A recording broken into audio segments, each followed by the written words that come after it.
بیٹھے.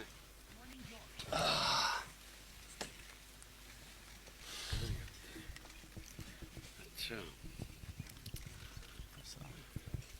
کیا حال ہے ارسلان؟ آپ شروع کرو گے؟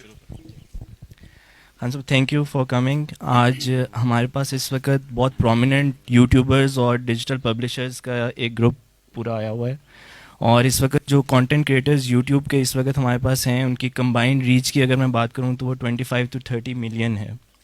اور یہ وہ گروپ ہے apart from a few missing جن کی پرائر کمٹمنٹس تھیں کہ جو اچھا کانٹینٹ کرتا ہے پاکستان کے لیے کرتے ہیں, اور ساتھ میں ہمارے پاس ڈیجیٹل پبلیشرز ہیں جو کہ کانٹینٹ کو وائرل کرتے ہیں اوبویسلی, جس میں سیاست ہے, اردو پوائنٹ ہے, ڈیلی پاکستان ہے, ٹی سی ایم ہے, یہ سارے آج یہاں پہ آئے ہوئے ہیں.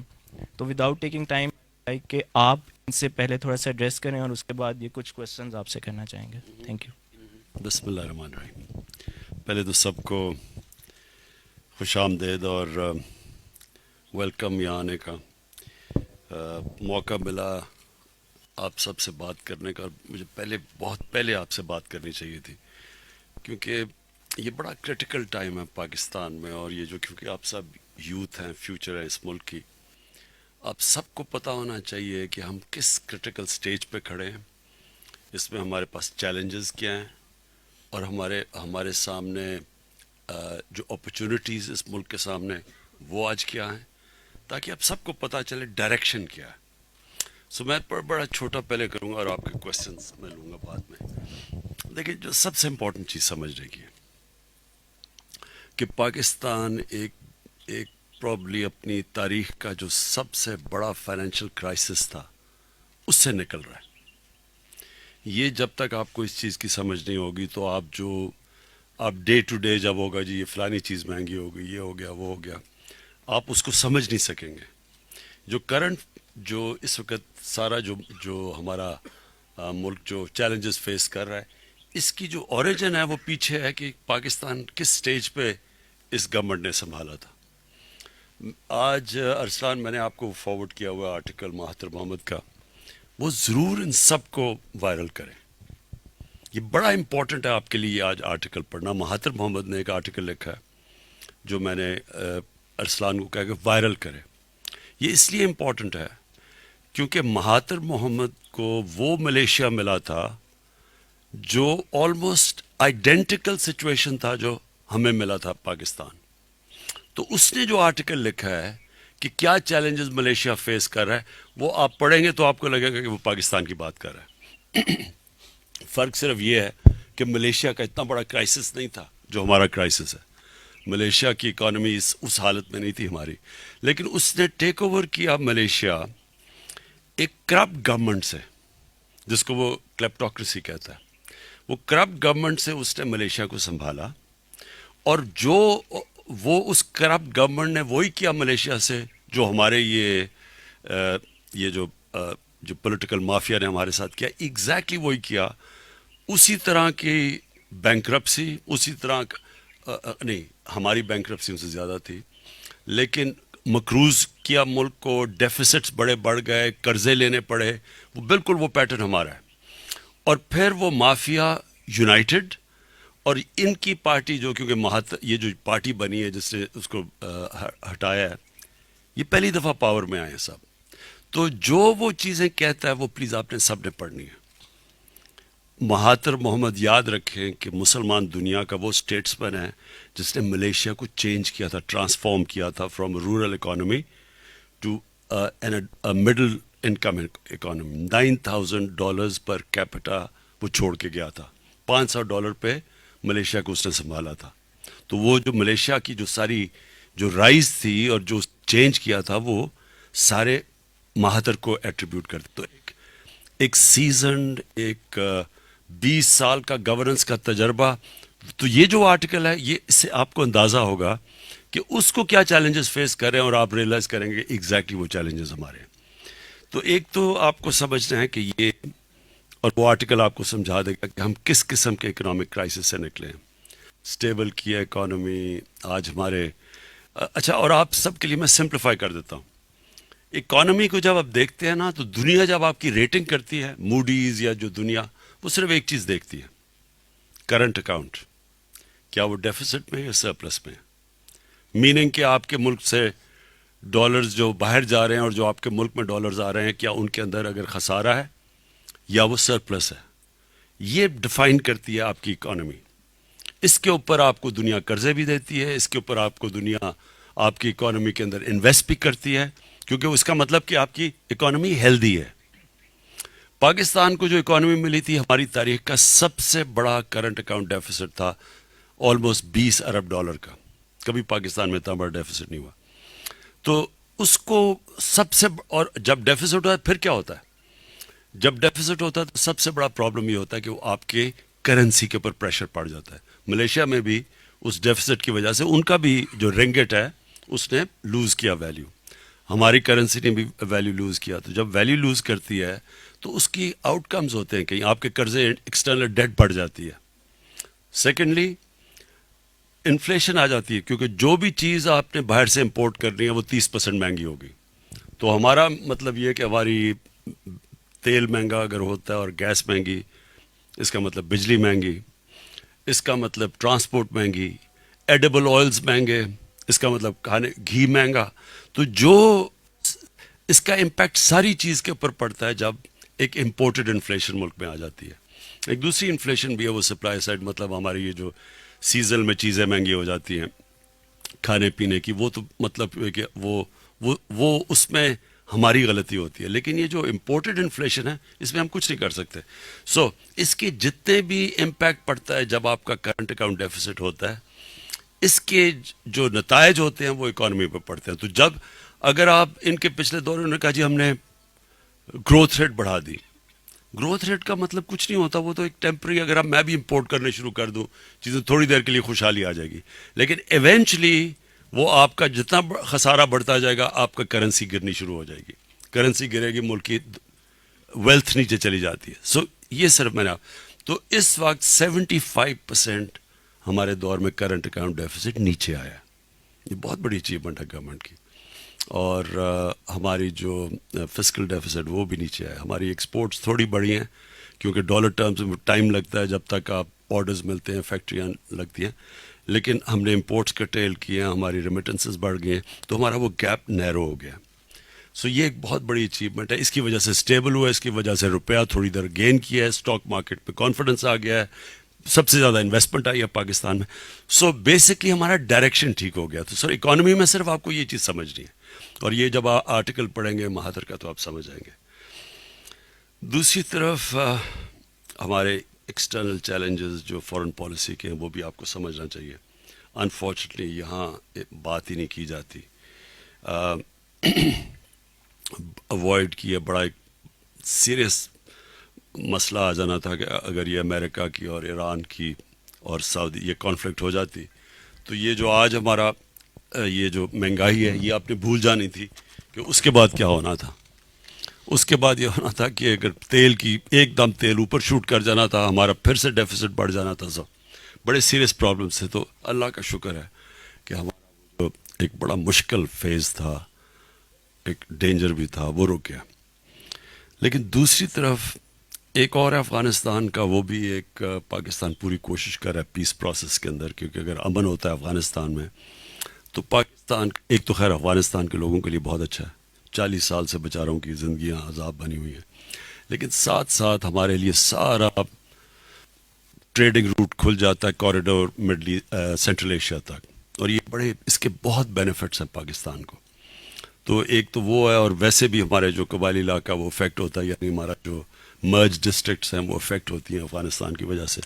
تو اس لیے یہ ہمارے لیے بڑا امپورٹنٹ ہے کہ یہاں پیس، اور وہ لگ رہا ہے کہ صحیح ڈائریکشن پہ جا رہا ہے. لیکن جو اصل پرابلم ہے وہ ہندوستان کا ہے، اور یہ بڑا سیریس پرابلم ہے. اور انفارچونیٹلی یہاں میڈیا سے اور ڈسکورس سے اس چیز کے اوپر بات نہیں ہوتی. یہ آپ کو سمجھنا ہے یہ کتنا سیریس پرابلم ہے. دیکھیں ہندوستان میں سارا وقت دنیا کہتی تھی کہ جی ہمارے پاکستان میں کہ جی ٹیررسٹ یا ایکسٹریمسٹ پاکستان کو ٹیک اوور کر لیں گے، پاکستان کے نیوکلیئر آرسنل سیف نہیں ہے. آج ایک ایکسٹریمسٹ آئیڈیالوجی نے ہندوستان کو ٹیک اوور کر لیا ہے، اور یہ اتنی خوفناک آئیڈیالوجی ہے دنیا کی تاریخ میں جب بھی ایک ریسسٹ، ایک ریشل سپریمسٹ آئیڈیالوجی جب ٹیک اوور کرتی ہے، وہ اس کے اندر دو چیزیں ہوتی ہیں، ایک تو اپنی ریس سپیریورٹی اور دوسری نفرت ہوتی ہے دوسری ریسز کے اگینسٹ. یہ جب بھی ٹیک اوور کیا ہے، خون ہوا ہے دنیا میں، اس ملک پہ خون ہوا ہے. یہ ہو ہی نہیں سکتا کہ آپ ایک لوگوں کو اٹھا دیں پکڑ کے ایک ریشل ایجنڈا کے اوپر اور پھر ساتھ ساتھ نفرت کسی اور ریس کی، اور یہ ہو ہی نہیں سکتا کہ یہ پھر آرام سے یہ سیٹل ہو جاتا ہے. کیونکہ یہ ایک ایسی چیز ہے، یہ جو جب بھی شروع ہوئی ہے، اس میں جو یہ اس کو جو یہ آئیڈیالوجی کو اٹھاتا ہے، اس کا سب سے بڑا مسئلہ یہ ہوتا ہے کہ وہ پھر پیچھے نہیں ہٹ سکتا. وہ فریز ہوتا ہے رائڈنگ دا ٹائیگر، کہ وہ جیسی ٹائیگر سے اترو گے وہ کھا جائے گا. یہ پیچھے یہاں سے ہٹتے ہیں، یہ نریندر مودی یہاں سے پیچھے ہٹتا ہے. یہ جو آر ایس ایس کی فنیٹکس ہیں، یہ نہیں اس کو چھوڑیں گے. اور یہ پھنس ایسے گیا ہے کہ اب ایک پوری ہندوستان کے اندر اس کے اگینسٹ ایک موومنٹ شروع ہو گئی. شروع تو ہوئی سٹیزن ایکٹ اور وہ جو رجسٹریشن ایکٹ. اور بائی دا وے یہ سمجھنا آپ سب کو چاہیے کہ یہ جب ہٹلر نے بھی جب نازیز کے خلاف یہ شروع کیا تھا، جب ان کے پروگرام شروع ہوئے تھے، اس سے پہلے وہ بھی ایک لے کے آیا تھا رجسٹریشن ایکٹ 1935 میں. اور وہ بگننگ ہوتی ہے، پہلے رجسٹر کر کے ان کو علیحدہ کرتے ہیں اور پھر ان کے اوپر تشدد ہوتا ہے. میانمار میں روہنگاز کے اگینسٹ یہ 1982 میں بھی رجسٹریشن ایکٹ آیا تھا. اس کے بعد ان کی باری آئی تھی جو ایتھنک کلینزنگ ہوئی تھی. یہ ایگزیکٹلی وہ پہلے آسام میں انہوں نے شروع کیا، اور یہ وہ ایکٹ ہے جو ایونچولی پھر یہ کیوں انہوں نے ساتھ اس کے سٹیزن ایکٹ لے آئے ہیں رجسٹریشن کے بعد؟ کیونکہ انہوں نے جب وہاں رجسٹریشن شروع کی آسام میں، تو اس میں سے 40% ہندو تھے. تو انہوں نے اس کو وہاں شور میچ کیا کہ وہ ہندو بھی ڈی رجسٹر ہو سکتے تھے. تو اس کے بعد یہ دوسرا ایکٹ لیا ہے سٹیزن ایکٹ کے، اور اس میں یہ ہے کہ اگر کوئی بھی نیبرنگ کنٹری سے ریفیوج ہندوستان میں لانا چاہتا ہے، اس کو اجازت ہے سوائے مسلمانوں کے. سو انہوں نے آئسولیٹ کیا مسلمانوں کو. تو ادھر اس کے بعد موومنٹ شروع ہو گئی. پہلی دفعہ مسلمان وہاں کھڑا ہے، وہ اب تھریٹن ہو گئے ہیں، ان کو اور بھی جوائن کر گئے ہیں جو کہ اس وقت ڈرے ہوئے ہیں یہ آر ایس ایس کی آئیڈیالوجی سے، وہ بھی اکٹھے ہو گئے ہیں. تو انڈیا کے اندر ایک بہت ایک وہ سچویشن ہمارے لیے ڈینجرس ایسے ہے کہ اس میں سے نکلنے کے ان کی جو پلان ہوگا وہ ہوگا کہ پاکستان کے اوپر کوئی پلوامہ ٹائپ کے بعد جو انہوں نے حملہ کیا تھا، یہ کچھ کریں گے آزاد کشمیر میں. انہوں نے کہہ بھی دیا ان کے نیا آرمی چیف نے کہ اگر کانگریس ریزولوشن پاس کر دے تو ہم آزاد کشمیر کو بھی لے لیں گے. وہ کریں گے اس لیے کہ وہ وہاں سے اٹینشن ڈائیورٹ کریں گے. جب بھی اب یہ جو حالات ہیں، یہ اب جو پروٹیسٹ شروع ہو گئے ہندوستان میں، اوپر سے ان کی اکانومی نیچے ٹینک کر رہی ہے، اس سے ڈائیورٹ کرنے کے لیے ہمارے یہ آپ کو سب کو سمجھنا چاہیے کہ یہ ایک جینون تھریٹ ہے. یہ جو ان کے آرمی چیف نے جو فیصلہ کیا ہے، یہ ایک سیریس چیز ہے، کیونکہ یہ کر سکتے ہیں.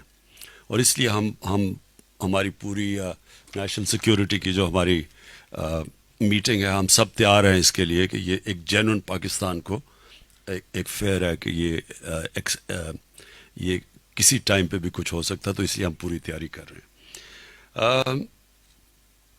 لاسٹلی جو پاکستان کی آپ سب کے لیے جو ہماری فیوچر کا جو ڈائریکشن ہے کہ ہم کیسے اپنے ملک کو اٹھانا ہے، کون سی چیزیں جو ڈرائیو کریں گی پاکستان کی گروتھ. نمبر 1، یہ پہلی دفعہ پاکستان 60s کے بعد انڈسٹریلائزیشن کی پالیسی کی طرف گیا. ہم 60s کے اندر آپ کو پتہ ہی نہیں پتہ ہوگا، سب سے تیزی سے انڈسٹریلائز کر رہے تھے. پاکستان کی جو گروتھ ریٹ تھی اور جو پاکستان کا جو ماڈل تھا، وہ یہ ارد گرد کے ملک آ کے پاکستان کا ماڈل ساؤتھ کوریا اور ملیشیا ہمارے سے سیکھتے تھے. ہم فاسٹسٹ گروئنگ اکانومی تھی، کیونکہ پہلی دفعہ پہلی ایک گورنمنٹ نے ایک پوری پلاننگ کر کے ملک کو انڈسٹریلائز کیا تھا. وہ اس کے بعد یہ اب سیکنڈ گورنمنٹ آئی ہے جس نے انڈسٹریلائزیشن کو اپنی مین پلانک بنایا اپنی پالیسی کا، اکنامک پالیسی کا. وجہ اس کی یہ ہے کہ صرف ایک ملک اگر آپ نے ہمارے پاس یوتھ بلج ہے، ہم نے اگر ان کو نوکریاں دینی ہیں تو وہ صرف انڈسٹریلائزیشن سے آئیں گی. ہم اس کے علاوہ اتنے بڑے پاپولیشن کو جابس نہیں دے سکتے. اور پھر ویلتھ کریشن کے لیے آپ کو انڈسٹریلائزیشن کرنی پڑے گی، جو ملیشیا نے 80s میں شروع کی تھی. سیکنڈلی جو بہت بڑا انٹیپ پوٹینشیل ہے جو لوگ اب تک کسی نے توجہ نہیں دی، وہ ٹورزم. پاکستان کے اندر اتنی ڈائیورس قسم کی ٹورزم کے لیے جگہ ہیں، اور یہ بالکل ایک انٹیپ پوٹینشیل تھا، نہ کسی نے اس کے اوپر توجہ دی. ہماری ویزا رجیم اتنی تھی کہ وہ ڈسکریج کرتی تھی ٹورزم. تو اس کے اوپر ہم نے، یہ گورنمنٹ اب پوری طرح ٹورزم کے اوپر زور لگا رہی ہے. اور ہم نے جو ابھی فگرز دیکھی ہیں کہ انٹرنل ٹورزم ہی ڈبل ہو گئی تھی ایک سال کے اندر. تو یہ بہت بڑا پوٹینشیل ہے. اور اس میں جسٹ آپ کو فگرز اگر دے دوں تو ملیشیا کا ٹورزم کا جو سالانہ ان کو جو ٹورزم سے فائدہ ہوتا ہے وہ $20 بلین ہے. اور ہماری ایکسپورٹس پوری 23 بلین ہے. اور ترکی کا $40 بلین ہے ٹورزم سے. اور جو سوئٹزرلینڈ جو آدھا سائز ہے ہمارے ناردرن ایریاز کا، وہ $80 بلین ہے. تو اتنا بڑا پوٹینشیل ہے یہ ٹورزم کا، جو کیونکہ ہمارا جو ناردرن ایریاز ہیں اس جیسی ماؤنٹن ٹریکنگ، سینری، اسکیئنگ کہیں دنیا میں نہیں ہے. سو سیکنڈ ہمارا ٹورزم کے اوپر تھرسٹ ہے. اور تیسری چیز، ہم اب اپنی پوری طرح آئی ٹی کے اوپر زور لگا رہے ہیں، ڈیجیٹلائزیشن کے اوپر. یہ پورا یہ نئی دنیا اس طرف جا رہی ہے، تو یہ پہلی دفعہ ایک گورنمنٹ پوری کوشش کر رہی ہے، اور اس کے اندر انشاءاللہ بہت بڑا پوٹینشیل ہے. ایک تو ہمارا ینگ پاپولیشن ہے، اور اس سے ہم پورا فائدہ اٹھا سکتے ہیں. جو نئی ٹیکنالوجیز آ رہی ہیں اس کے اوپر پورا زور لگا رہے ہیں. اور جو امپورٹنٹ چیز ہے، ہم نے اپنی یوتھ کے لیے سکلز ایجوکیشن کے اوپر اب زور لگا رہے ہیں. قرضے دے رہے ہیں لوگوں کو، نوجوانوں کو، سٹارٹ اپس کے لیے. کبھی پاکستان میں ہم نے میرے خیال میں 50 بلین کے ہمارے اسکالرشپس، کبھی اتنے زیادہ کسی گورنمنٹ نے توجہ نہیں دی اسکالرشپس پہ. تو یہ سارا ہے. اور جو ساتھ پروگرام ہم کر رہے ہیں اس مشکل وقت میں، وہ ہمارا احساس پروگرام ہے. احساس پروگرام پہلی دفعہ ایک اسٹیٹ وہ چیزیں کر رہی ہے جو پہلے نہیں. مثلا پناہ گاہ ہیں، آلموسٹ ہمارے 160-70 پناہ گاہ بن چکی ہیں. اور یہ اگر آپ ان کے اندر کبھی جائیں، ضرور میں انکریج کروں گا آپ جائیں، دیکھیں، لوگوں سے بات چیت کریں، تو آپ کو پتہ چلے گا کہ ہمارے لوگوں کے کبھی کسی نے توجہ ہی نہیں دی ان لوگوں کی جو بیچارے ڈیلی ویجرز ہیں، جو بیچارے جو نچلا طبقہ ہے. اور یہ ایکسپینڈ کرتے جا رہے ہیں. لنگر یہ جو یورپ کے اندر جب مشکل وقت آتا سوپ کے جاتے تھے تاکہ لوگ بھوکے نہ ہوں.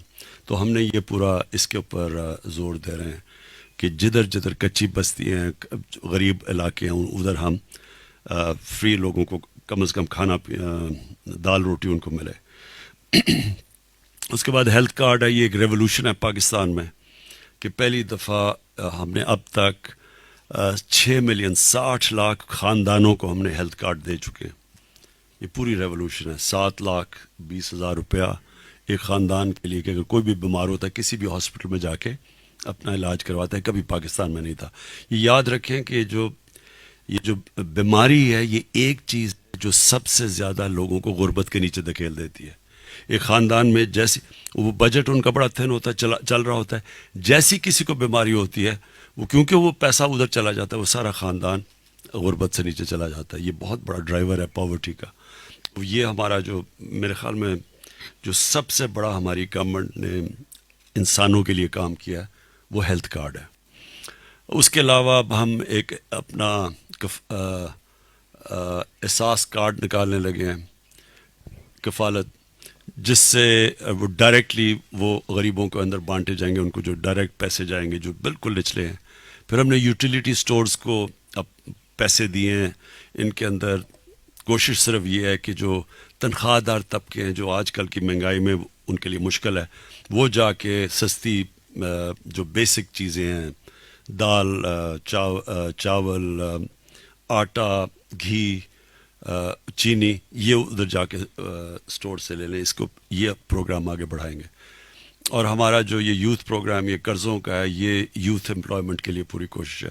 لیکن جو پروگرام لوگوں کو نوکریاں دے گا وہ ہمارے 2 فلیگ شپ ہیں. ایک ٹورزم ہے اور دوسری ہماری جو یہ 50 لاکھ ہم نے افورڈیبل ہاؤسنگ کے اوپر جا رہے ہیں، کیونکہ ہاؤسنگ ایک ایسی چیز ہے انشاءاللہ، کیونکہ اس میں بڑی رکاوٹیں تھیں، لاز ابھی بھی ایک قانون پھنسا ہوا ہے عدالت میں فور کلوجر لاز کا. یہ جیسی جیسی اس میں سے کنسٹرکشن میں رکاوٹیں رکیں گی، یہ جب کنسٹرکشن چلنی شروع ہوتی ہے تو اس سے 40 اور انڈسٹریز ہیں جو کنیکٹڈ ہیں اس سے، تو پورا ملک کے اندر ایک ماحول بن جاتا ہے. یہ ہمارا انشاءاللہ اسی مہینے کے اندر شروع ہو جائے گا کام. سو بیسکلی میں نے آپ کو ڈائریکشن بتا دیا. امپورٹنٹ چیز ہے آپ کے لیے ایک چیز یہ سب کے لیے سمجھنا، اس لیے مہاتما محمد کا آرٹیکل آپ ضرور پڑھیں.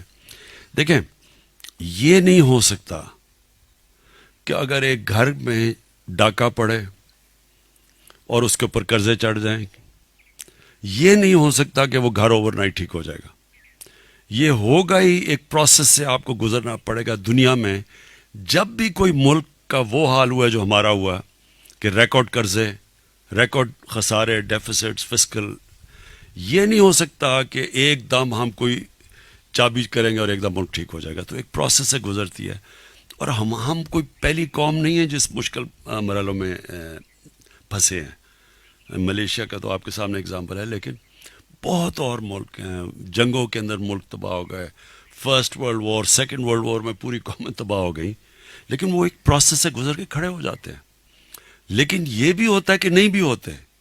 وینزویلا کے اندر آپ حالات دیکھ لیں، حالانکہ وہاں تیل بھی ہے، وہاں اتنے نوٹ لے جانے پڑتے ہیں ایک ڈبل روٹی خریدنے کے لیے، تو کئی ملک اور بھی نیچے سلائڈ کر جاتے ہیں. یہ جو اب اکنامک مائیگرنٹس دیکھ رہے ہیں، اب جو یورپ جانے کی کوشش کر رہے ہیں، کشتیوں میں جا رہے ہیں، ہمارے سے بہت برے حالات ہیں. تو ہمارا اگر ڈیفالٹ ہو جاتا تو پھر آپ اندازہ نہیں لگا سکتے کہ کتنا اور نیچے جا سکتا تھا. تو فارچونیٹلی ملک سٹیبل ہے، اور اب انشاءاللہ یہ جو سال ہے ہمارا، ہم اپنی گروتھ اوپر کریں گے اور یہ صحیح ڈائریکشن پہ جائے گا جب لوگوں کو نوکریاں ملیں. جی کوشچنس؟ مزمل آپ سے میں سٹارٹ کروں گا، کائنڈلی اگر مائک ایک مزمل کو دے دیں.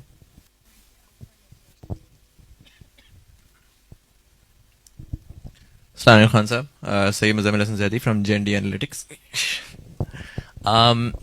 پہلا تو بہت شکریہ کہ آپ نے آج ڈیجیٹل میڈیا کے لوگوں کو پہلی دفعہ بلایا یہاں پر، اسپیشلی ہم کانٹینٹ کریٹرز جو ہیں. کیومولیٹیو ارسلان نے بتایا 25 ملین ریچ ہے رفلی، but nobody has ever taken us seriously before, so thank you so much, we are extremely honoured. اسی کے ساتھ ساتھ میں ارسلان کا بھی شکریہ ادا کروں گا. پچھلے ایک سال سے وہ کافی اگریسولی کام کر رہے ہیں کمیونٹی بلڈنگ کے اندر، اور پرٹیکولرلی ہمیں جو پالیسی میکنگ کے اندر جو انہوں نے انٹیگریٹ کیا ہے. We are comparatively small industry but a new industry جس کی $400 ملین کی نیکسٹ ایئر ورتھ ہو جائے گی انشاءاللہ. We created almost 500,000 jobs and 15,000 jobs ہم ہر سال بناتے ہیں. So all the people that you see here, یہ سارے وہ لوگ ہیں جنہوں نے اس ٹائم پہ کام شروع کیا جب نہ پیسہ تھا نہ جابس تھیں، اور یہ صرف پیشن ڈرائیو کر کے یہ لوگ اس جگہ پہ لے کر آئے. So I like to thank you both for giving us the opportunity. سوال اس میں میرا جو پرائمریلی ہوگا وہ یہ ہوگا کہ آپ نے پچھلے 5 سے 10 سال کے اندر جو نوجوان ہیں پرٹیکولرلی ان کو بہت زیادہ ہوپ دی، اور جو ہم اسپیشلی کانٹینٹ کریٹرز یہاں پہ بیٹھے ہوئے ہیں، ہم ہی یوتھ کی آواز بھی ہیں، اور ہمیں ہی یوتھ ٹرسٹ بھی کرتی ہے. They generally don't trust other sources as much. ہمیں یہ بہت زیادہ اس پوائنٹ کے اوپر کانورزیشن سننے کو مل رہی ہیں کہ they seem hopeless and directionless. Pre election آپ نے لوگوں کو ایک ڈائریکشن دی تھی، ایک نوجوان کو اپنے پیچھے لگایا تھا، but post election I understand problems بہت ساری ایسی تھیں جس کے اوپر آپ تھوڑا سا ڈیفینسو کے اوپر چلے گئے تھے. A lot of times the conversations that we see or hear from you are also کہ explanatory کہ کیا مسائل ہیں وہ کیوں ہیں، بٹ ہماری طرف بہت ساری یوتھ ایسی ہے جو کہ اب چاہ رہی ہے، کہہ رہی ہے کہ ہمیں بتائیں کہ ہم کیا کریں، ہم اگر ملک بہتر کرنا چاہتے ہیں. دیکھیں ایک تو جو سوشل میڈیا ہے یہ تو تحریک انصاف کا سب سے بڑا ویپن تھا، اس لیے کہ تب کسی کو سمجھ ہی نہیں تھی سوشل میڈیا کی جب ہم شروع ہوئے. اور ہم انفیکٹ اگر سوشل میڈیا ہمارے ساتھ نہ ہوتا تو میں سمجھتا ہوں کہ ہم یہ مین اسٹریم میڈیا پہ جس طرح کا پیسہ چل رہا تھا، کیونکہ یہ مافیاز ہیں، آپ کو پہلے سمجھنا چاہیے. دیکھیں ایک چائنیز پروورب ہے، نو یور اینمی. آپ کا مقابلہ ہے کس سے؟ جب تک آپ کو یہ نہیں سمجھ آئے گی آپ اسے مقابلہ نہیں کر سکتے. تو جب بھی ایک وہ سچویشن ہوتا ہے نا مقابلے کا، پہلے تو آپ اسیس کریں کہ میرا ہو کس سے رہا ہے. ہمارا مقابلہ ہو رہا ہے اس ملک کے 30 سال کے انٹرینچڈ مافیا سے، اور وہ مافیا اتنا انگرینڈ ہے، اور وہ جو مہاتما محمد وہ جو کہتے ہیں وہ ایگزیکٹلی یہ کہتے ہیں. ان کا بھی مقابلہ یہ ہو رہا ہے کہ وہ ایک انٹرینچڈ سسٹم ہے. تو آپ کی کامیابی کا مطلب ان کی موت, یہ نہیں کہ ان کا فیلئر, وہ جیلوں میں جائیں گے. اس لیے ان کی موٹیویشن بہت زیادہ ہے. وہ پیسہ چلا رہے ہیں میڈیا پہ, ہر روز افراتفری, تباہ ہو گیا ملک, مارا گیا, یہ ہو گیا, وہ ہو گیا. تو ہمارا پہلا تو سال اتنا مشکل تھا کیونکہ پاکستان کو بچانا تھا ڈیفالٹ سے. یہ خطرہ تھا کہ ہمارا روپیہ ادھر تک گر جائے. تو اگر آج مہنگائی لوگ کمپلین کر رہے ہیں تو اگر روپیہ اور گر جاتا, جو گر سکتا تھا کیونکہ ہمارے پاس فورن ایکسچینج نہیں تھا روپے کو سپورٹ کرنے کے لیے. سو وہ بڑا مشکل ہمارے لیے ٹائم تھا پہلا سال. تو فرینکلی میرے پاس تو ٹائم ہی نہیں تھا. نارملی تو میں خود نیریٹو سیٹنگ کرتا تھا اپنی پارٹی کی کہ کیا ہم نے کس طرح اس مافیا کا مقابلہ, کیونکہ میں نے تو اس مقابلے کا 22 سال مقابلہ کیا, تو میں تو جانتا ہوں ان کو, میں تو آئی نو دی اینمی. تو باقیوں کو تو نہیں پتا تھا, وہ پارلیمنٹ کھیل رہے تھے یا وہ سمجھ رہے تھے کہ نارمل ڈیموکریسی ہو رہی ہے. انہیں نہیں پتا تھا کہ مگرمچھوں کے ساتھ مقابلہ ہے جو ہر نچلی سطح پہ گر سکتے ہیں. ایک چیز سوشل میڈیا کو میں ضرور کہوں گا, دیکھیں کبھی نہ الاؤ کریں کسی کو اس نیچی سطح کے اوپر گرنے کے لیے, جدھر یہ آپ کی فیملیز کو اٹیک کرتے ہیں, کسی کے گھر والوں کو اٹیک کرتے ہیں. یہ ہماری ٹریڈیشن میں نہیں ہے. کبھی بھی میں نے اس طرح لوگوں کو گرتے نہیں دیکھا جس طرح انہوں نے بشرا بیگم کو اٹیک کیا, جو وہ نہ وہ پالیٹکس میں ہے, نہ وہ کوئی پبلک فگر ہے, نہ وہ کوئی آتی ہیں سامنے. مریم نواز کا تو یہ, مریم صفدر کا, کہ وہ تو خود جا کے پورا ان کا سیل چلاتی ہے, جو سمیئر کیمپین کرتی ہے, سٹیٹمنٹس خود دیکھتی ہے, پالیٹکس میں ہے. لیکن جس کا لینا دینا, مثلا ہم نے کبھی ہماری پارٹی میں سے کسی نے کلثوم نواز کے خلاف ایک لفظ نہیں کہا, اور نہ ہی کہنا چاہیے, یہ تہذیب کے خلاف ہے. لیکن یہ اتنے نیچے گرتے ہیں, ان کو آپ کو بخشنا نہیں چاہیے. ہمارے سوشل میڈیا سے یہ ڈرتے تھے لوگ, جب یہ کوئی بھی چیز کراس کرتے تھے ہمارا سوشل میڈیا ایک دم ان کو پکڑ لیتا تھا.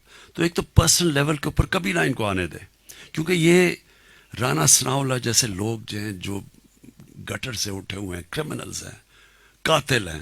اپنی ان کی پارٹی والے کہتے ہیں 18 قتل کیے ہوئے اس نے, وہ بھی ڈبیٹیبل ہے, اس سے زیادہ ہی ہوں گے اس کے. تو یہ وہ لوگ ہیں, ان کا ساتھ ہمارا مقابلہ ہے. اس لیے یہ ہر لیول پہ گرتے ہیں. اور ہم نے جو گورنمنٹ آئی تو ہمارے پاس ٹائم نہیں تھا, میرے پاس ٹائم نہیں تھا کہ ہم کانسنٹریٹ کریں اپنے میڈیا پہ اور نیریٹو کے اوپر, کیونکہ ایک سروائیول کی اس کو جنگ چلی ہوئی تھی. اس لیے انہوں نے ایک ہیمر کر کے, سب یونائٹڈ تھے, انٹرسٹ سب کا ایک تھا, چاہے ایک کو اپنے آپ کو کوئی دین کے نام پہ پالیٹکس کر رہا تھا, کوئی اپنے آپ کو لبرل کہہ رہا تھا, کوئی کچھ کہہ رہا تھا. ہمارے خلاف سب جو ایک تھے, جو آپ نے کنٹینر پہ دیکھ لیا تھا سب کو. ان میں کامن چیز یہ تھی کہ یہ سارے ڈرے ہوئے ہیں جیل جانے سے. ان کی کامن چیز یہ ہے کہ ان کو سب کو پتہ ہے کہ جس طرح ٹائم گزرتا جا رہا ہے, ہمیں ان کی چوریاں پتہ چلتی جا رہی ہیں کہ انہوں نے کتنا پیسہ اس ملک کا چوری کیا. اور اس کے ڈر سے یہ جلدی پہلے دن سے یہ ان کی کوشش ہوتی ہے کہ کس طرح گورنمنٹ چلی جائے. اور گورنمنٹ اس لیے نہیں جائے گی کہ ان کے کوئی لافٹی آئیڈیاز ہیں, اس لیے جائے گی کہ پکڑے نہ جائے.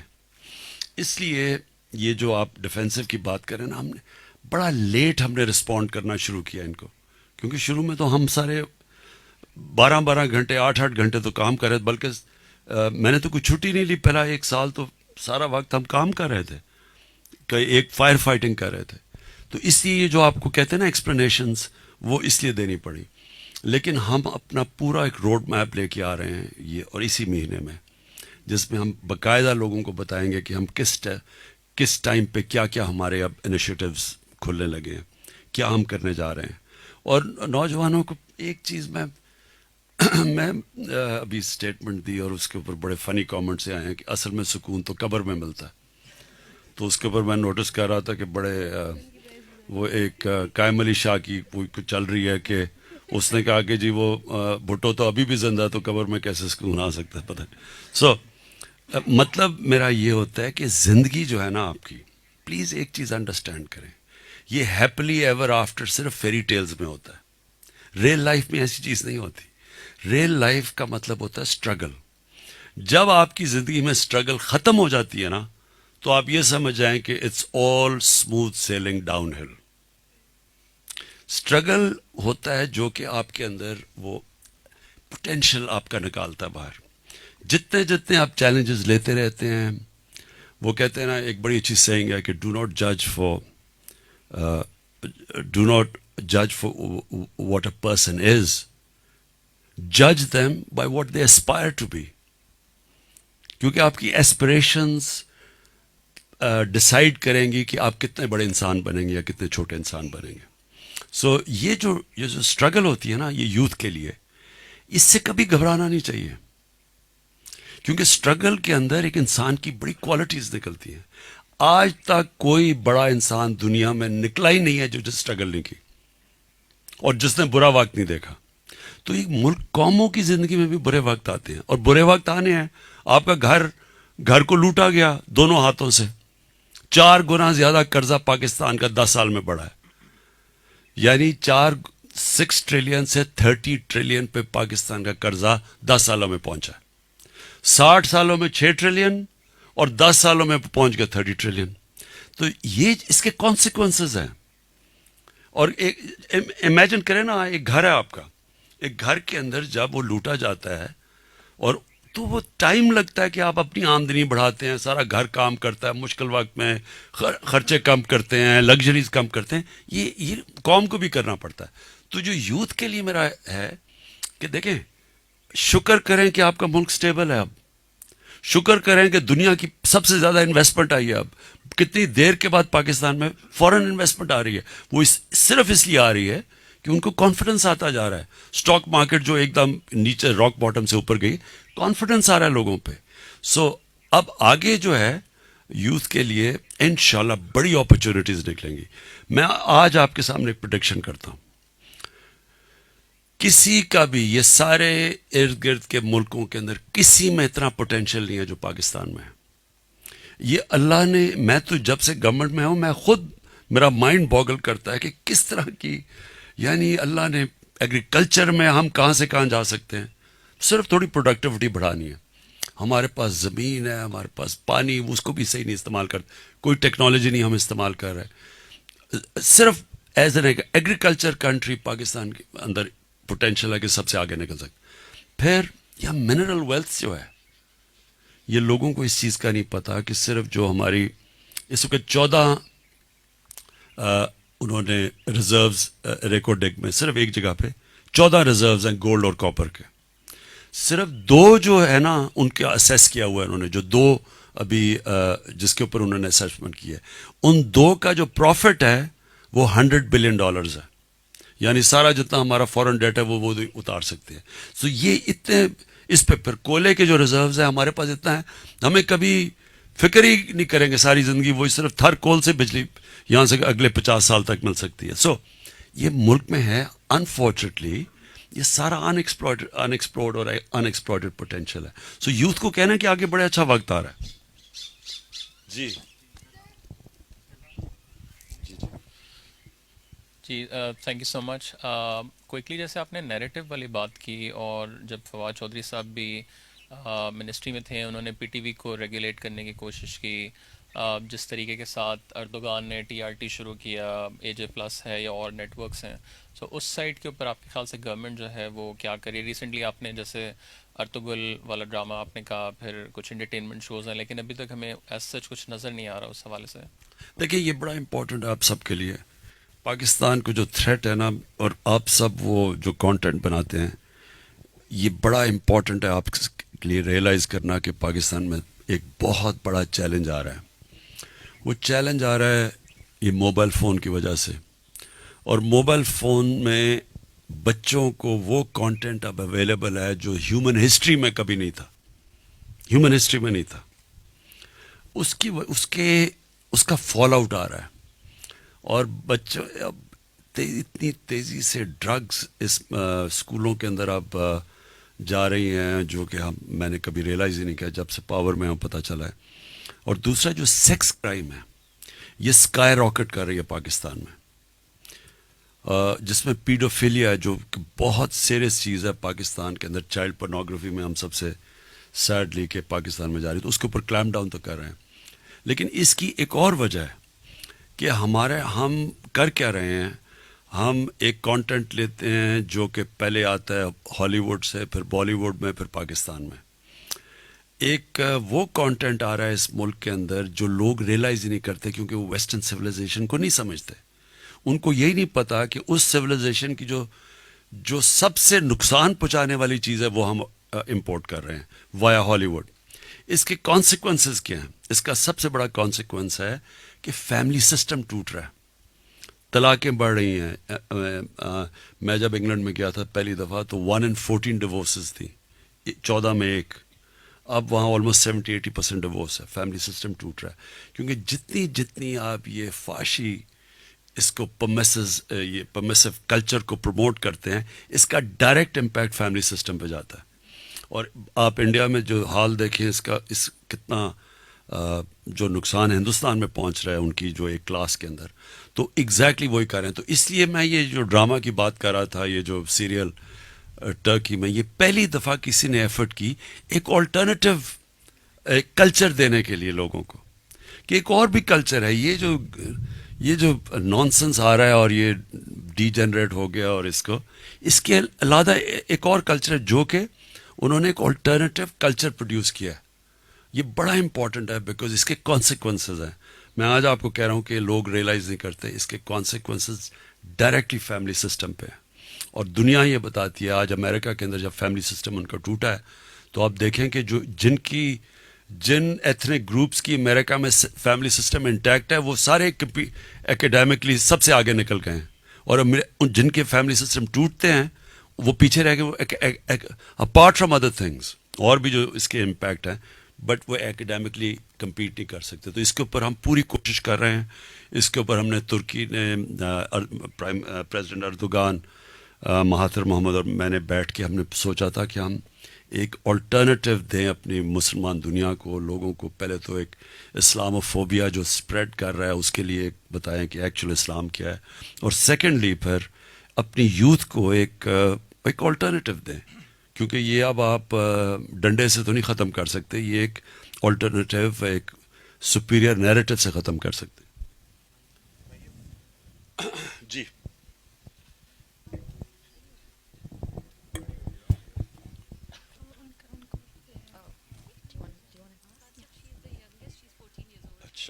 Assalamu alaikum. I'm Uswai Zainab, a student of 9th Cambridge 01 and a devoted follower and fan of yours.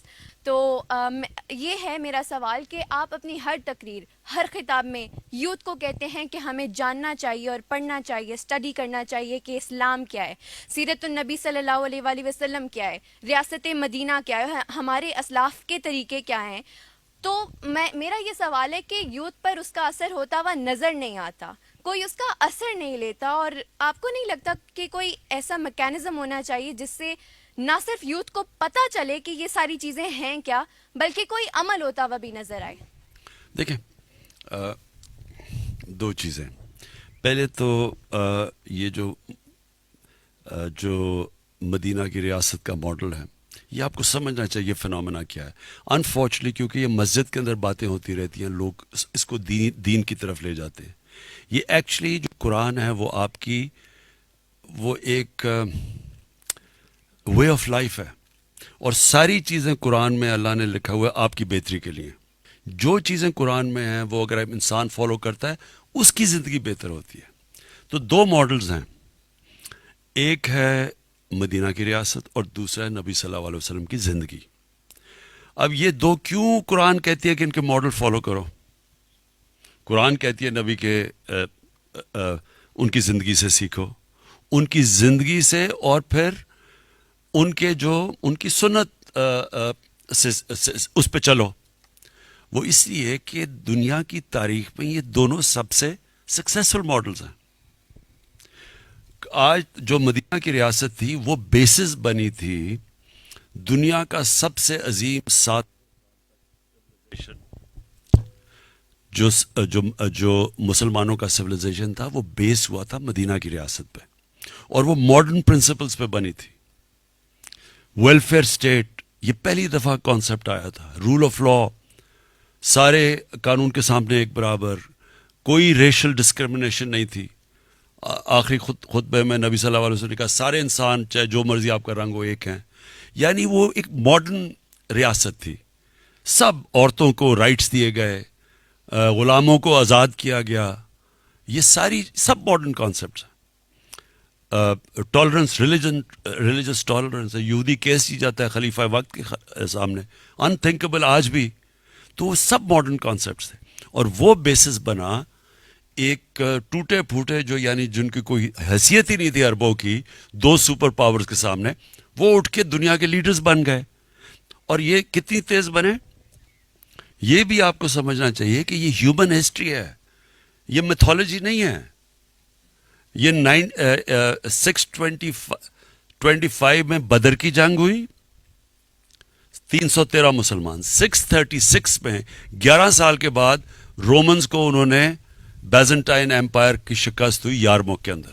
11 سالوں میں ان کے 1 لاکھ فوجی تھے جو لڑنے والے تھے, اور سب سے ماڈرن ان کے ویپنز تھے.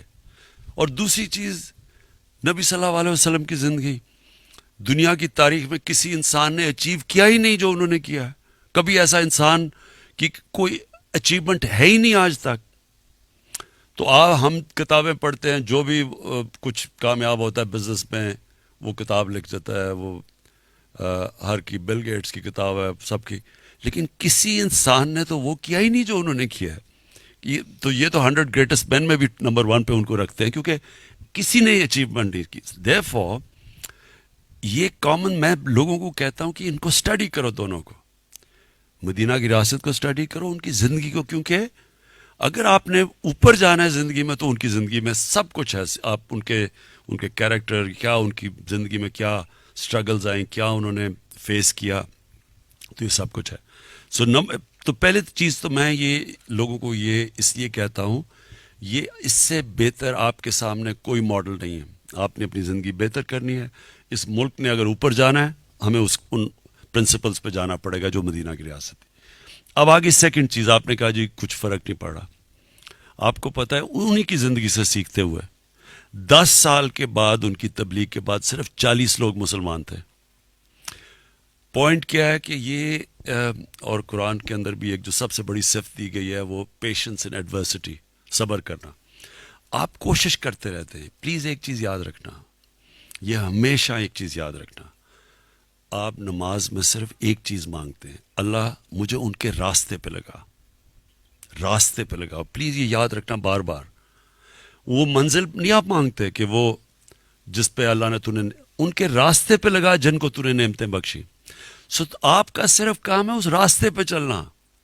کامیابی اللہ دیتا ہے. میں کتنی دفعہ آپ کو کہتا تھا جب سارے ہمارے بیچارے گھبرائے ہوئے ہوتے تھے کہ اب تو کوئی چانس نہیں. عمران غزالی ڈرا ہوتا تھا کہ جی اب کیا ہوگا, اب تو جی یہ ہو گیا وہ ہو گیا. میں آپ کو کہتا تھا کہ انسان کے ہاتھ میں اللہ نے صرف کوشش دی ہے, نیت وہ جانتا ہے, کامیابی تو وہ دیتا ہے. یہ تکبر ہے جب انسان سمجھتا ہے کہ جی میں جیت گیا. جتانا تو اس نے ہے, کوشش آپ کے ہاتھ میں ہے. سو دیکھیں, ہم یہ ایک ملک کا ایک بڑے ٹیسٹ سے گزر رہا ہے. یوتھ کے لیے بڑا ٹیسٹ ہے, بے روزگاری ہے, اکانومی نہیں ابھی چل رہی, لیکن یہ ایک حصہ ہوتا ہے زندگی کا, اونچ نیچ زندگی کا حصہ ہے. آپ نے لوگوں کو یہ بتانا ہے. جب یہ لوگ, جو انسان ہوتا ہے نا, ایک چیز یاد رکھیں, ہارتا کب ہے انسان؟ ہار کبھی انسان کو نہیں ہراتی. ہارتا انسان تب ہے جب کہ ڈاؤن سوئنگ کے اندر وہ ڈیمورلائز ہو کے ہار مان جاتا ہے. جب تک وہ ہار نہیں مانتا وہ امپاسبل سچویشن سے آ کے جیت جائے گا.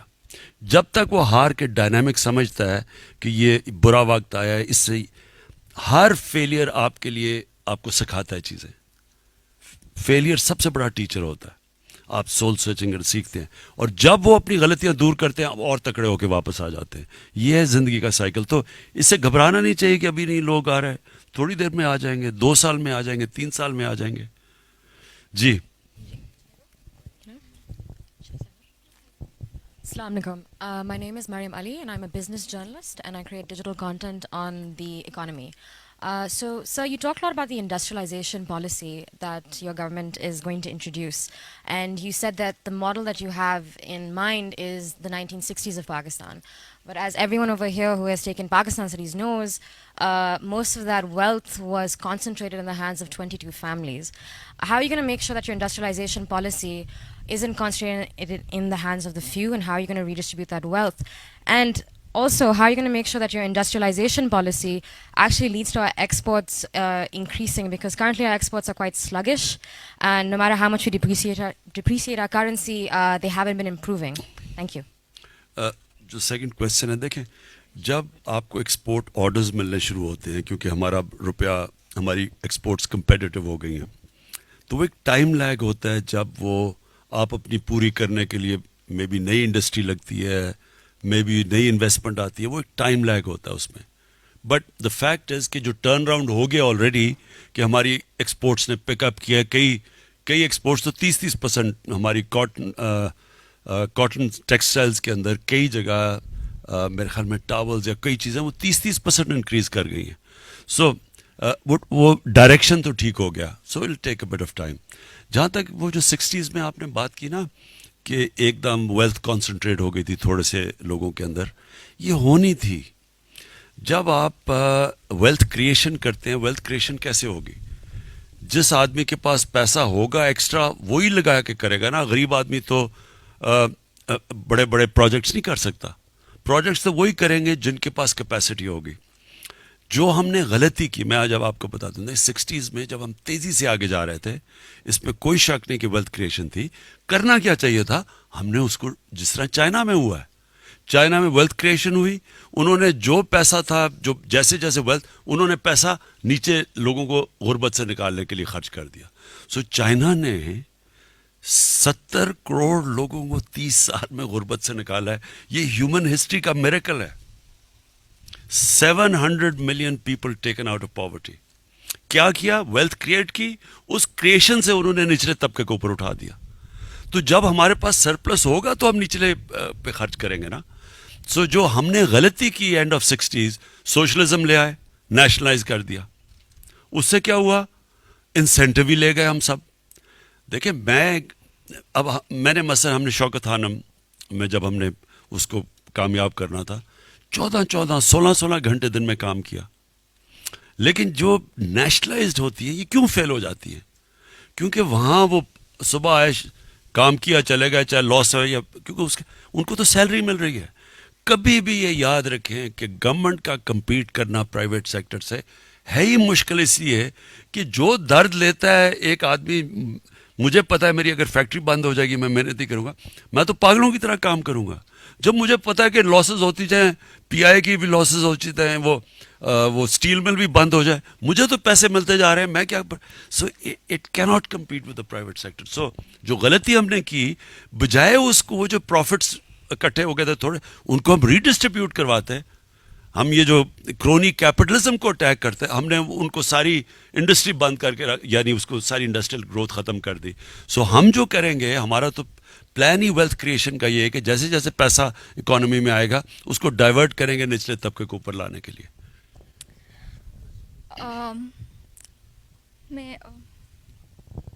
السلام علیکم سر. مائی name is Aqsam, I am an Instagram influencer.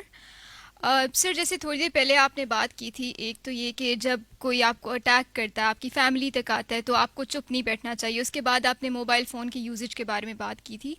تو مجھے ایک بہت کامن سا کویشچن ہے کہ ہماری انٹرنیٹ پہ سیفٹی، ہم جو جیسے سائبر کرائم ہوتا ہے، جو بھی بولنگ ہوتی ہے، ہراسمنٹ ہوتی ہے، بلیک میلنگ ہوتی ہے، تو مجھے پتہ ہے کہ اس کا کیا پروسیس ہے کہ آپ کہاں پہ کون سے کنسرن ڈپارٹمنٹس ہیں جہاں پہ آپ جا کے کمپلین کر سکتے ہو. لیکن بینگ اے فیمیل، جیسے مجھے بہت سی میری جن فیمیلس کے ساتھ انٹریکشن بھی ہوتا ہے، تو اگر جو ریلیونٹ ڈپارٹمنٹ ہے وہ میجورٹی آف دا ٹائم وہ ایکشن نہیں لیتے ہیں، کچھ ایشوز جو کچھ بھی ہوتے ہیں.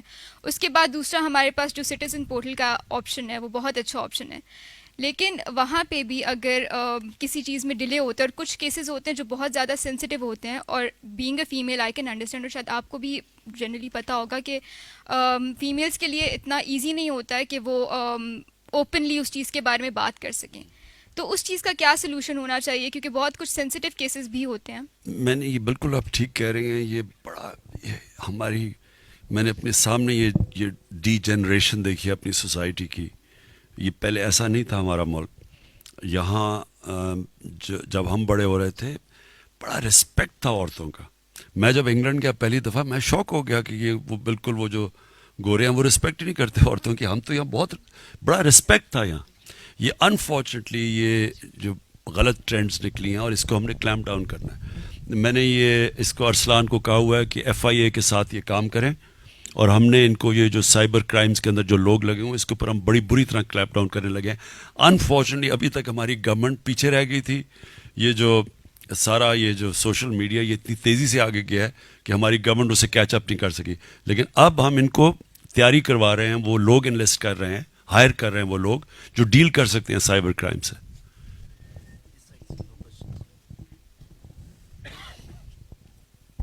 السلام علیکم خان صاحب, مائی نیم از جنید اکرم اور میں ویڈیوز بناتا ہوں سوشل ایشوز پہ اور ایجوکیشن پہ فوکس میرا زیادہ رہتا ہے.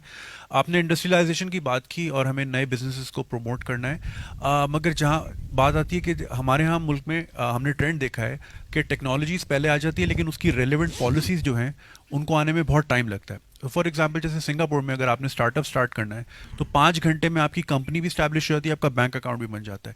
یہاں پہ ایک بہت بڑی فری لانسرس کی انڈسٹری ہے, ٹین ایجرس کی, جو O لیول A لیول کے بچے ہیں جو کہ بہت ریونیو جنریٹ کرتے ہیں کنٹینٹ رائٹنگ کر کے, بٹ سیڈلی وہ اپنا بینک اکاؤنٹ نہیں کھول سکتے. تو ایز آف بزنسز کے لیے تو یہ تو انڈیویجول لیول پہ ہو گیا. پھر ہم اگر آئیں بڑے بزنس پہ, ہم اکثر دیکھتے ہیں جی فلانے اسٹارٹ اپ پہ جی $24 ملین کی انویسٹمنٹ ہوئی. ان ریالٹی وہ ہوتا ہی ہے, وہ کمپنیز رجسٹرڈ ہوتی ہیں ایمسٹرڈیم میں, کولمبو میں, دبئی میں, کیونکہ وہاں پہ ایز آف بزنس بہت آسان ہے. اور وہ صرف پے سلپس جو ہوتی ہیں وہ والا پیسہ پاکستان میں آتا ہے, کیونکہ پھر اسٹیٹ بینک ان سے کوشچن کرتا ہے کہ انویسٹمنٹ آئی کیسے, اور پھر جب پیسہ آ جاتا ہے پھر وہ باہر جا بھی نہیں سکتا, آپ اپنے وینڈرس کو نہیں پے کر سکتے, تو بندہ پھنس جاتا ہے, وہ پھر وہ اپنا پیسہ باہر رکھتے ہیں اور باہر سے ہی گھماتے رہتے ہیں. تو ایز آف بزنس کے لیے کیا پالیسی ہوگی ہماری فیوچر میں؟ یہ کل میں نے میٹنگ اسی ای کامرس کے اوپر ہی کی ہے اور اس میں یہی چیزیں میں دیکھ رہا تھا کہ بجائے فیسیلیٹیٹ کرنے کے ہمارا سسٹم رک آفٹر ڈالتا ہے ان لوگوں پہ. یہی ہماری بیٹل ہے. یہ جو ایز آف ڈوئنگ بزنس کی آپ بات کر رہے ہیں نا, ہم نے اپنے ملک میں آسانیاں پیدا کرنی ہیں. انفارچونیٹلی ہماری اتنی بلوٹڈ بیوروکریسی بن گئی ہے اور بھرتیاں کر دی گئی ہیں پولیٹیکل بیسس کے اوپر کہ وہ جو ہماری جن کو فیسیلیٹیٹ کرنا چاہیے جو یوزرز ہیں ان کے لیے مشکلیں پیدا کی ہوئی ہیں. تو وہ ہم پوری اس کے اوپر میں آپ کو اشور کر رہا ہوں کہ ہمارے پورا ہر روز ہم یہ بیٹل کر رہے ہیں آسانیاں پیدا کرنے کے لیے آپ کے لیے. اور یہ بالکل بات آپ نے ابھی ٹھیک کی کہ اس ملک کو تو ضرورت ہے کہ ہم باہر سے پیسے آئیں, ڈالرز آئیں, اور ہمارا اسٹیٹ بینک ہی ان کے اوپر اتنی ریسٹرکشنز لگا دیتا ہے. تو ہم یہ کر رہے ہیں پلیز اس کے اوپر. صدیق جان, سر بات یہ ہے کہ ہم یہ دیکھتے ہیں کہ گو کہ آپ بہت زیادہ اجلاس بھی کرتے ہیں اپنے اسپوک پرسنز کے ساتھ, لیکن ہم یہ دیکھتے ہیں کہ ایک فیک نیوز آتی ہے اور وہ 2 سے 3 دن تک چلتی رہتی ہے. 3 دن بعد جا کے اس کا ریبٹل کیا جاتا ہے, اس کو کلیریفائی کیا جاتا ہے. 3 دن تک وہ فیک نیوز چلتی رہتی ہے. ابھی جو آپ نے جس طرح بات کی کہ سکون تو قبر میں ہوتا ہے, وہ چلتی رہی. جب یہ آپ کی سوشل میڈیا ٹیم نے کچھ تھوڑا سا کیا تو تب جا کے اس پہ تھوڑا سا اس کا اثر کم ہوا. ساتھ ہم ایک اور چیز دیکھتے ہیں کہ جیسے کیوں وہ سمجھتے ہیں قبر میں سکون نہیں ہے لیکن وہ جو اس کو رنگ دینے کی کوشش کی گئی وہ پھر آپ کو پتا ہے. ہم نے دیکھا جب پنجاب میں شہباز گل صاحب تھے تو ان کا یہ تھا کہ جو چیز آتی تھی 2 سے 3 گھنٹوں کے اندر اندر اس کا کم از کم کوئی چیز وہ سامنے آ جاتی تھی. اب مشوانی صاحب کوشش کرتے ہیں, لیکن کیا کوئی ایسی ٹیم نہیں بیٹھی پاکستان میں, پاکستان کی حکومت کے پاس, آپ کی پارٹی کے پاس, حالانکہ سوشل میڈیا پہ آپ کے پاس تو اتنے مفت میں کام کرنے والے لوگ ہیں کہ کوئی پارٹی اتنے بندے ہائر ہی نہیں کر سکتی شاید پیسوں سے.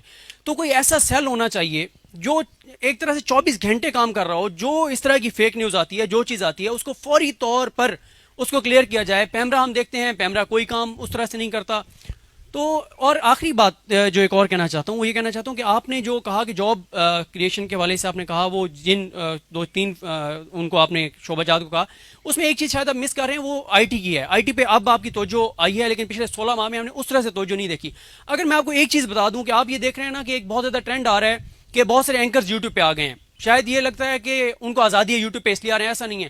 یوٹیوب بہت اچھا پے کرتا ہے. مطلب میں اگر آپ کو بتاؤں 3 اینکرز کا 2 ماہ میں $71,000 نومبر اور دسمبر میں 3 اینکرز کے 2 ماہ میں, مطلب یوٹیوب بہت اچھا پے کرتا ہے, اسی لیے بہت لوگ یوٹیوب پہ آ رہے ہیں یا ڈیجیٹل میڈیا سوشل میڈیا پہ. تو یہ آئی ٹی کو آپ جاب کی طرف بھی آ جانا چاہیے یوٹیوب پہ. بالکل. تو بات یہ نہیں یہ بالکل. تو بات یہ ہے کہ اگر 2-3 تو میرے خیال میں وہ دیتے ہوں گے پیسہ اپنے آپ کو یوٹیوب پہ لانے کے لیے, جو میں نے دیکھے 2-3. تو بہرحال آئی ٹی کو بھی آپ کو بہت زیادہ فوکس کرنا چاہیے. آئی ٹی پارک جو ہیں ڈویژن لیول پہ, اس کے ذریعے بھی بہت کم وقت میں بہت زیادہ نوجوانوں کو آپ جو ہے وہ جابز اور یہ چیزیں دے سکتے ہیں. ٹھیک, اور کوئی لاسٹ جب بولو ویسے ہی بول دو. Excuse me, sir. Sir, this is Vikas from Business Recorder. FATF review is coming up next month. It's our final review. Do you think we can make it? دیکھیں FATF کا پرابلم یہ ہے کہ کچھ ہوگا نہیں, یعنی ہمیں وہ ایک پریشر ٹیکٹکس ہیں پاکستان کو کمپلائی کریں گے. دیکھیں جب آپ کا پرابلم یہ ہے کہ جب ایک ملک خسارے میں ہوتا ہے, بورو کرنا پڑتا ہے اس کو اپنی ایگزسٹنس کے لیے, تو پھر یہ ہم ان پریشرز کے اندر پھنس جاتے ہیں. ایک طرف IMF ہے, ایک طرف FATF ہے, یہ کرو تو ادھر IMF, تو یہ ہے تھوڑی دیر کے لیے, لیکن اس سے ہم نکل جائیں گے. لیکن FATF ڈینجر نہیں ہے, بس ایک قسم کا پریشر ٹیکٹکس ہے ہمارے پہ. جی ہاں عمران.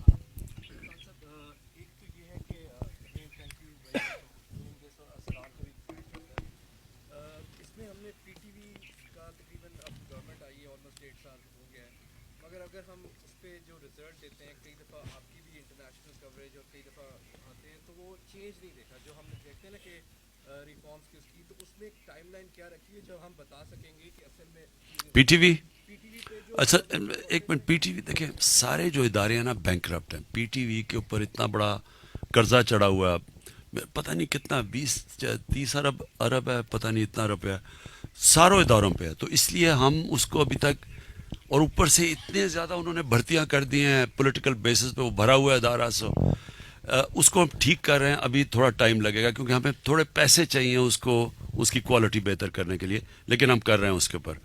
جی لاسٹ. سر میرا نام سلمان ہے, میں پاکستان کے سب سے زیادہ پاپولیٹڈ سٹی اور دنیا کے ٹاپ 10 پاپولیٹڈ سٹی کراچی سے بلانگ کرتا ہوں. کراچی کے جو مسائل ہیں وہ ویری ویل ڈاکیومنٹڈ ہیں, سب جانتے ہیں. کچھ مسائل تو میں سمجھ سکتا ہوں کہ حل کرنے میں بہت زیادہ ٹائم لگے گا اور فوکس مانگتے ہیں, لیکن کچھ مسائل ایسے ہیں جو کہ کیوریبل ہیں, آسانی سے حل کیے جا سکتے ہیں. جیسے کہ پچھلے سال ہیلتھ کیئر کے پر تو بھی کام کیا جا رہا ہے, لیکن ہیلتھ پریونٹیشن جو ہے اس کے اوپر نہیں کیا جا رہا ہے. ڈینگی گندگی کی وجہ سے سب سے زیادہ جو ہے النیسز اور موٹیلٹی ہوئی ہیں. تو اس طریقے کے مسائل ہیں. 30 سال تک میں دیکھتا رہا, اور اس کے بعد اس وجہ سے ایک چینج کو میں نے ووٹ دیا ہے, اور آپ کو ووٹ دیا ہے. 16 مہینے ہو گئے, ماشاءاللہ کافی اچھے انیشیٹوز بھی ہو رہے ہیں, لیکن وہ جتنے بھی انیشیٹوز ہیں کراچی کے دروازے پہ آ کے رک جاتے ہیں, وہاں پہ نہیں آ سکتے. تو ان فیوچر اور ابھی میں عرض کرتا ہوں دیکھیں میں اس کا بھی جواب دیتا ہوں, اور آپ سب سے میں اینڈ میں جو میں چاہتا ہوں کہ آپ کریں. دیکھیں کراچی کے یہ جو زیادہ مسئلے ہیں نا پاکستان کے, یہ ایک اوور نائٹ نہیں بنے, یہ ایک سسٹم ڈکے کرتا گیا ہے. ہماری جو بیوروکریسی تھی 60s کے اندر, آپ حیران ہوں گے, سارے ایشیا کی سب سے بہترین بیوروکریسی تھی, کوالٹی کی تھی. یہ ڈکے کرتے گئے آہستہ آہستہ, اور جو اصل ڈکے آئی ہے وہ 1985 کے بعد آئی ہے. نان پارٹی بیس پہ جب الیکشن ہوا اور جب سے یہ پیسے کی سیاست شروع ہوئی, لوگوں کو خریدنا شروع ہوا, تب سے ہم نیچے جاتے رہے ہیں. آپ کو پتہ ہے مڈ 80s تک ہم سارے سب کانٹیننٹ میں سب سے آگے تھے ہیومن ڈیولپمنٹ پہ, اور پھر ہم نیچے چلے گئے. ٹھیک, سو یہ چیزیں ایک اوور نائٹ نہیں ٹھیک ہو سکتی. میں لوگوں کو, مجھے ہر جگہ وہ ٹی وی کیمرہ والا وہ چلا جاتا ہے کہیں, اچھا جی مدینہ کی ریاست نہیں آئی, تو ان کو یہ نہیں پتا کہ مدینہ کی ریاست میں پہلے چند سال بڑے مشکل وقت سے گزرے ہیں. یہ چینج کبھی بھی پاسبل ہی نہیں ہے, کیونکہ دیکھیں چینج کے 2 چیزیں, ایک تو آپ کو ادارے بدلنے پڑتے ہیں, لیکن ایک مائنڈ سیٹ چینج ہوتا ہے, میریٹوکریسی کا مائنڈ سیٹ آتا ہے. آہستہ آہستہ لوگوں کو سمجھ آتی ہے کہ معاشرے میں چینج. سو یہ یاد رکھنا کہ یہ جو ایک پورا مافیا بیٹھا ہوا ہے, جو ہر روز صرف ڈرا ہوا ہے کہ اگر یہ کامیاب ہو گئے تو یہ جیلوں میں چلے جائیں گے, یہ ہر روز ایک پورا یونائٹڈ ایک ہی نیریٹو پروموٹ کرتے ہیں کہ کیا ہاں تباہ ہو گیا, ملک یہ ہو گیا. پہلے ملک تباہ کر کے چھوڑا, اور پہلے دن سے شروع ہو گئے کہ گورنمنٹ فیل ہو گئی ہے. پہلے دن سے انہوں نے مجھے تقریر ہی نہیں کرنے دی پہلے دن. سو یہ اتنے ڈرے ہوئے ہیں. سو آپ سب کو میرے دیکھیں, یہ بڑا امپورٹنٹ ہے آپ کے لیے سمجھنا, کیونکہ یہ آپ کی فیوچر کی جنگ ہو رہی ہے. یہ آپ کے لیے ہے.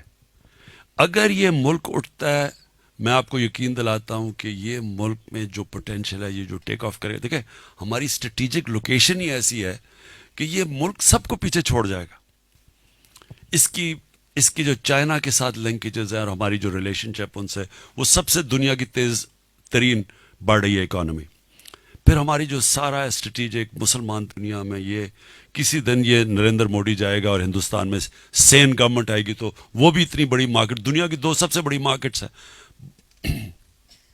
امپورٹنٹ چیز آپ کو ریئلائز کرنی ہے کہ یہ جو گورنمنٹ ہے یہ آپ کے لیے لڑ رہی ہے.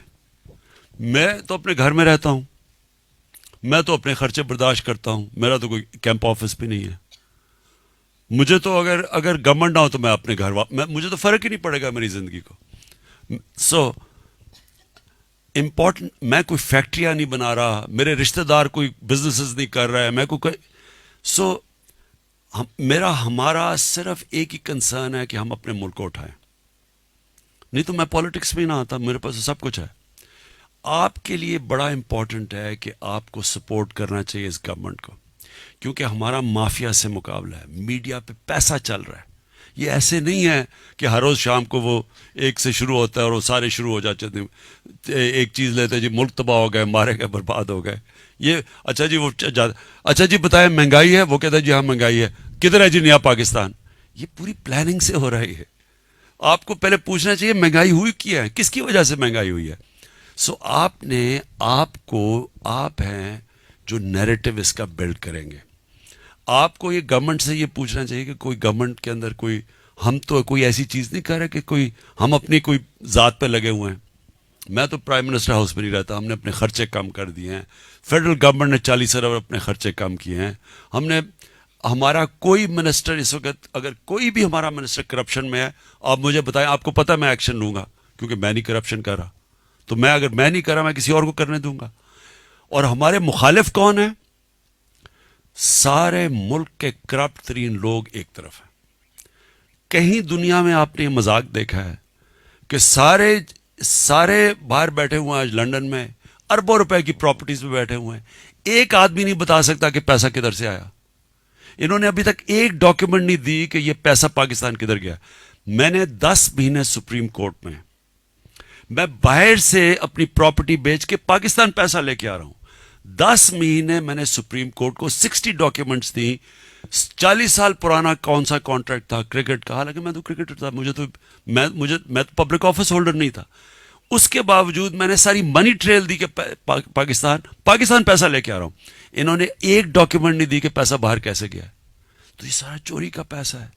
سب کو پتہ ہے کہ انہوں نے سب نے چوری کی ہے.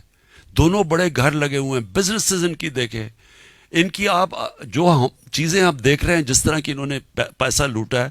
یہ ایک شہباز شریف کے ایک جو کیش بوائے تھا, ایک کیش بوائے نے 40 ارب روپیہ 5 سال میں باہر لے کے گیا ان کے لیے, ایک آدمی نے. پتہ نہیں کتنے اور کیش بوائز. تو ان کے ساتھ مقابلہ ہے. ہم جیتتے ہیں, پاکستان جیتتا ہے. اگر ہم ہارتے ہیں تو یہی چور واپس آ جائیں گے جنہوں نے اس ملک میں 10 سالوں میں 4 گنا زیادہ قرضہ چڑھایا, یہ واپس آ جائے گا. اسی آپ کی جنگ ہے. اور اس لیے میں یہ ارسلان آپ کو یہ کہوں گا کہ آپ بھی اور شہباز, یہ جو نیریٹو بلڈنگ ہے, یہ باقاعدہ لوگوں کو فیک نیوز کیا نکل رہی ہے, کیا یہ جو اتنی زیادہ انہوں نے افراتفری پھیلائی ہوئی ہے, آپ پلیز اس کے اوپر زیادہ ان کو فیڈ کریں. کیونکہ آپ کا سب کے اوپر دیکھیں, ہم کبھی بھی نہ یہ پی ٹی آئی کامیاب ہوتی ہے اگر ٹریڈیشنل میڈیا پہ ڈپینڈ کرتے. سارا آپ ہماری سوشل میڈیا کی وجہ سے ہم اٹھے ہیں, اور ابھی بھی آپ نے اس کو پراپ اپ کرنا ہے سوشل میڈیا نے, کیونکہ یہی فیوچر ہے پاکستان کی. Thank you.